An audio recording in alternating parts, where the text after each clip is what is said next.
Le blouson est définitivement la nouvelle veste à posséder et chaque créateur en propose de multiples versions dans une même collection. À boutons zippés, arrondis ou près du corps, de style bombers des années 80 ou de type vintage esprit 70s, il faut savoir choisir son modèle selon ses envies. À noter le retour de la veste en cuir. Le Perfecto gagne du terrain, tandis que le cuir est de plus en plus proposé dans sa version souple, devient fin comme une feuille de papier, se colore, se zip, joue l'allure sportive.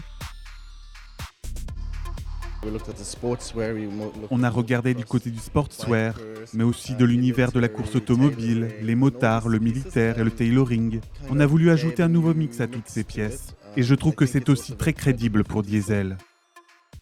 En plus du cuir, le daim fait un bon retour, aux tonalités différentes et se porte plutôt près du corps. Il convient très bien à la saison estivale.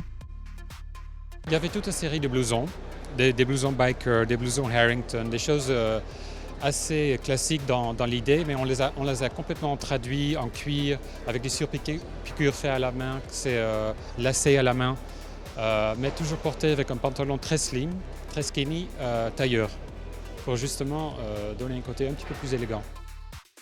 Mais c'est tout de même vers le blouson arrondi tendance sportswear que tous les regards se tournent. Le nouveau blouson est bien là, réminiscence du Teddy, de la veste de motard ou du pilote de Top Gun et même du Bombers, la veste phare des années 80 qu'on pensait depuis longtemps enterrée fait son grand comeback. Il est même aujourd'hui proposé dans sa version chic pour le soir, en noir et pailleté. Une préférence tout de même pour sa version plus douce, fluide, avec pourquoi pas quelques imprimés, qui se mariera parfaitement à une tenue légère, parfait pour l'été.